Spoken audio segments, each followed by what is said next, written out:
Di pagi hari di tahun 2019, seperti biasa, pagi-pagi gue berangkat kerja menuju kantor. Ternyata pagi itu ban mobil yang mau gue pakai bocor. Dan sialnya lagi jam udah mepet masuk kantor. Akhirnya gue memutuskan pergi kantor naik ojek online. Pagi itu juga gue tambah jengkel karena ojek online yang gue tunggu gak datang-datang. Setelah beberapa menit gak datang-datang, gue sempat mau batalin pesanannya. Namun pas banget saat gue mau klik pembatalan, ojeknya pun datang. Dia lama datang, ternyata harus ngantar anaknya ke sekolah dulu. Selama perjalanan menuju kantor, seperti biasa, bapak ojeknya pun mengajak ngobrol.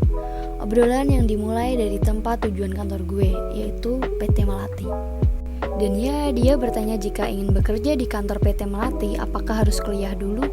Dan gue jawab iya. Bukannya soal apa, tapi memang harus sarjana dulu kenyataannya.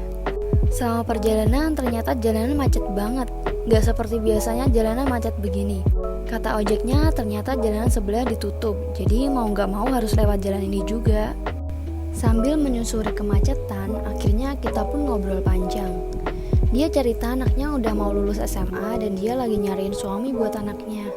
Padahal anak ini katanya pintar dan menjadi juara di sekolah.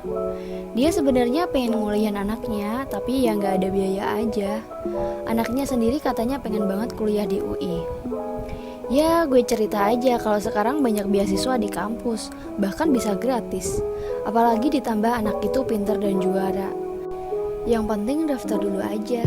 Soalnya gue dulu juga gitu, belum ada biaya tapi yakin daftar kuliah. Dan ya begitu keterima, ternyata langsung dapat beasiswa hingga lulus. Bapak ojeknya ini semangat setelah mendengar cerita gue. Dan katanya dia bakal cerita soal ini ke anaknya. Dan bakal ngabarin gue juga kalau anaknya bisa kuliah dengan beasiswa. Sampai di kantor, seperti biasa orang-orang pada sibuk dengan kerjaannya masing-masing. Ada yang kerja serius di depan laptop, sibuk telepon partner bisnis kesana kemari, dan tak jarang juga kita saling sapa ketika berpapasan. Siang itu, ketika pada sibuk dengan kegiatannya masing-masing, kita semua dihebohkan dengan adanya berita COVID-19 yang sudah masuk di Indonesia. Oleh karena itu, pada hari itu juga manajer memberikan pengumuman kepada semua pegawai untuk mulai besok pekerjaan sudah dilakukan secara WFH. Dan ya, keputusan tersebut hal yang baik untuk memutus rantai penyebaran COVID-19. Hari berikutnya, gue dan teman-teman beserta manajer mengadakan rapat. Dan ya, rapat dilakukan secara virtual menggunakan Zoom. Rapat kali ini membahas mengenai pemasaran produk yang kami jual. Penjualan produk kami selama pandemi COVID-19 mengalami penurunan yang sangat tinggi. Setelah berdiskusi panjang, akhirnya manajer memberi keputusan untuk melakukan pemasaran menggunakan plan B. Manajer gue yakin banget dengan plan B ini penjualan bisa meningkat lagi. Sebenarnya gue dan teman-teman agak kurang setuju sih mengenai plan B ini, karena resikonya tinggi banget. Tapi ya gimana lagi, manajer gue orangnya keras kepala banget. Kalian diem aja ya, jangan bilang manajer gue.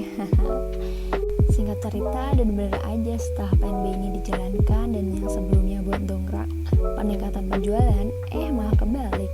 Penjualan semakin menurun dan kerugian perusahaan menjadi besar.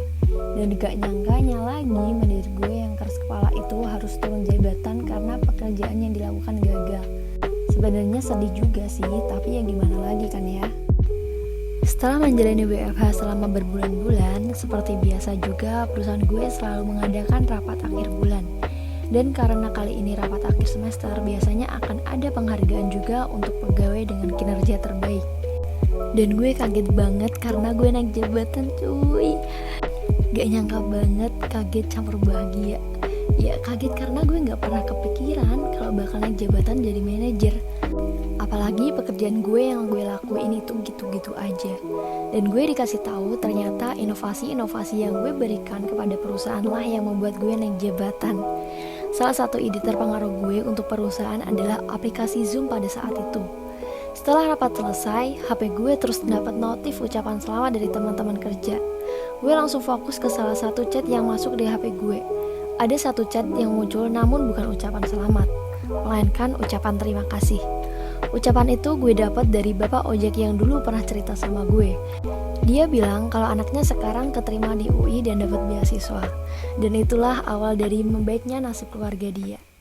Dan cerita gue itu semua ya kalau dipikir-pikir, dimana itu semua berawal dari ban mobil gue yang bocor. Terus gue naik ojek dan ya akhirnya bisa membantu nasib sebuah keluarga. Dan cerita gue di kantor akibat COVID-19. Mulai dari WFH yang bikin gue jengkel tiap hari, yang gue kira bakal lengser seperti manajer gue yang sebelumnya. Ternyata gue salah. Mulai dari COVID-19 itu, gue iseng ikut webinar karena jenuh, lalu mencoba menyarankan Zoom ke perusahaan, dan akhirnya bisa membuat gue jadi manajer sampai sekarang ini. Kejadian-kejadian kecil yang gak berhubungan ini tanpa sengaja memberikan dampak yang sangat besar buat masa depan kita dan sebuah keluarga. Kejadian seperti ini sudah sering kali terjadi di dunia. Sesuatu yang kesannya tidak penting tapi ternyata berefek sangat besar.